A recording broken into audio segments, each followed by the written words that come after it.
Greetings and welcome to Hymn Stories, number 86, Stand Up for Jesus. Stand up for Jesus, ye soldiers of the cross.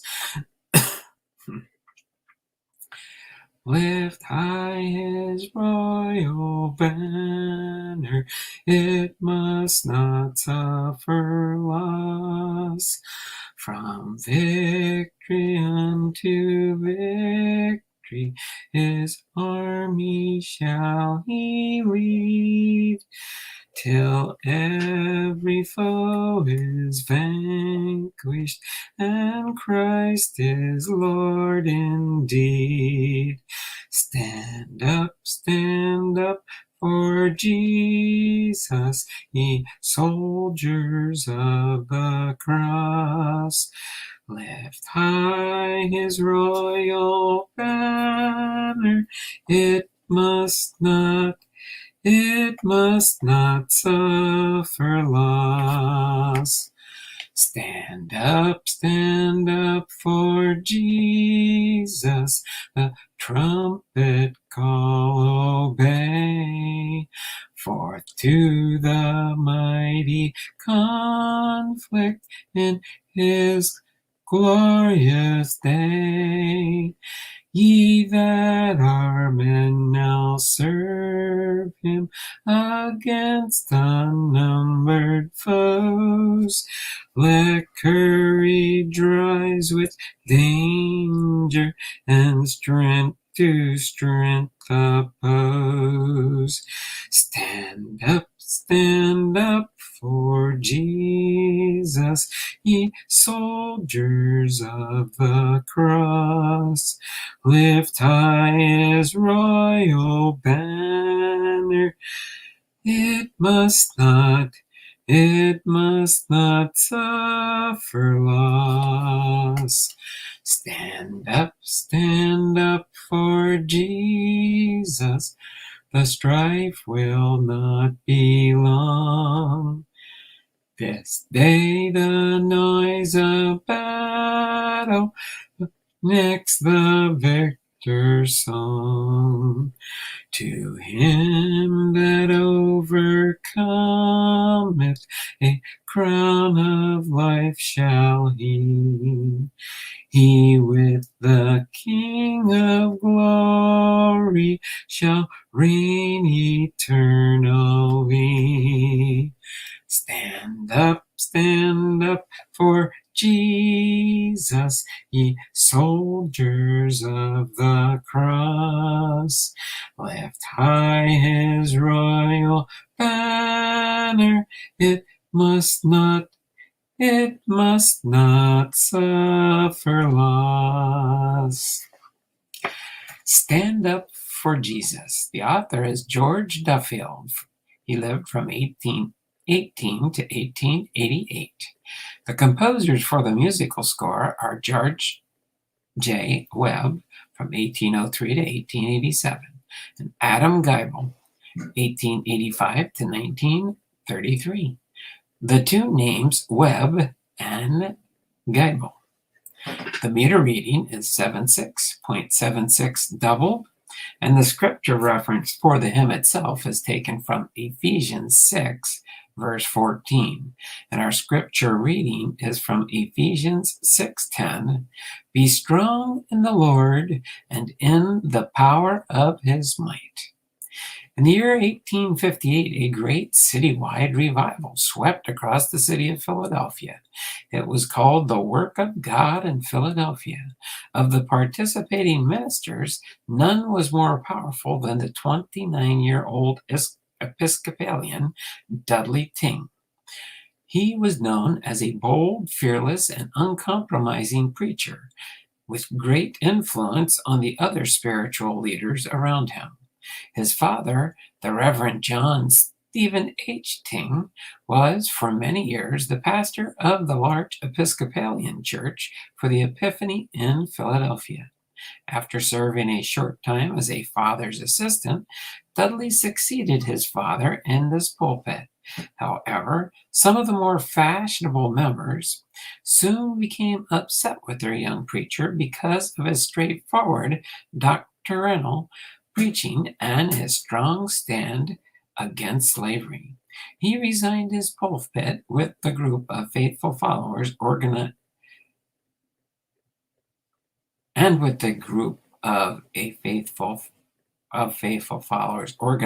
the Church of the Covenant.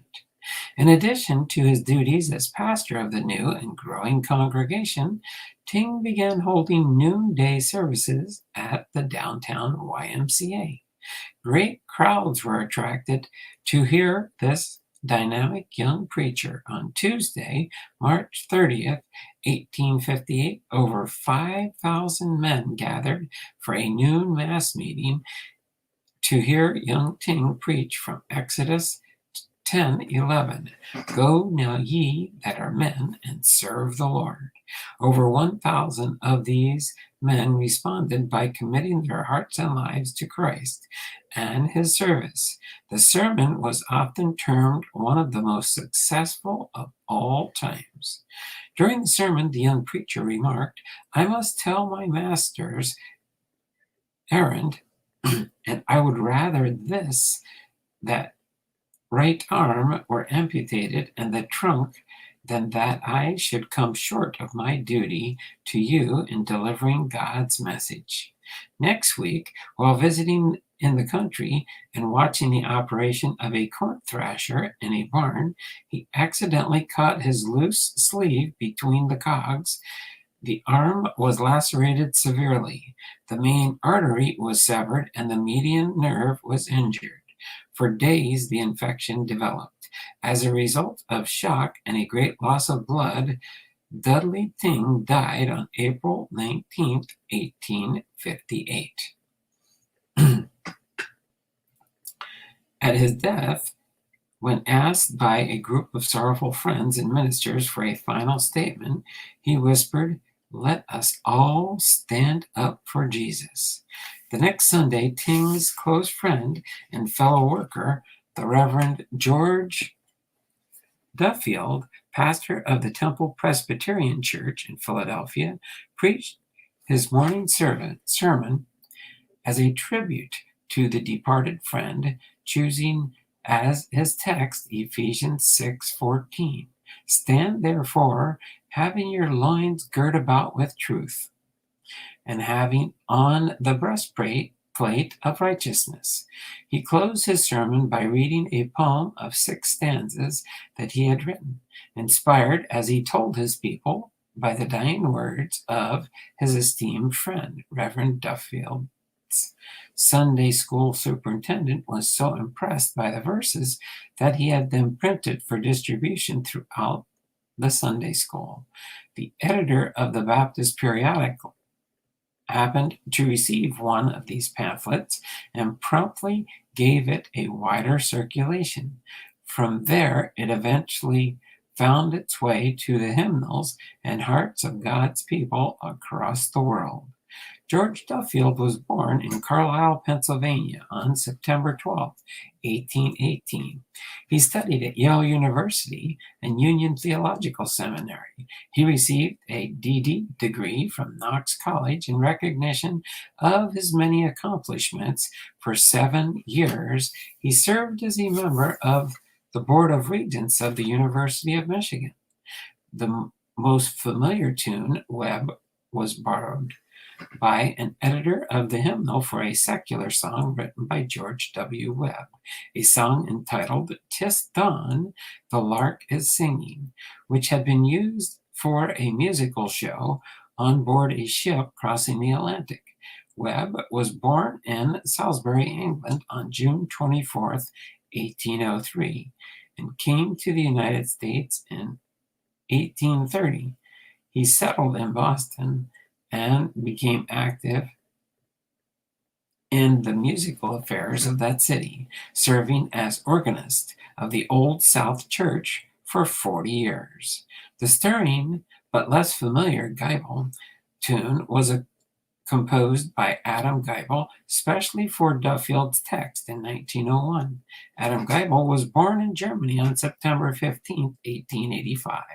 Upon settling in this country, he became an organist and music teacher.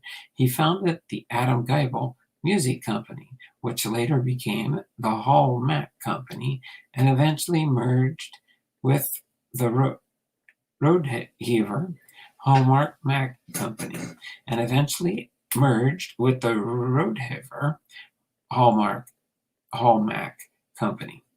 Geibel was totally blind, the result of an eye infection at an age of 8. Yet despite this affliction, he was a skillful organist, conductor, and prolific composer, both of sacred and secular songs. His most popular secular songs were Kentucky Babe and Sleep, Sleep, Sleep. He was especially known for his ability to write and arrange for male voices. Truly, God moves in mysterious ways, his wonders to perform. A dynamic young Episcopalian preacher, a corn thresher machine, a triangle fatal accident,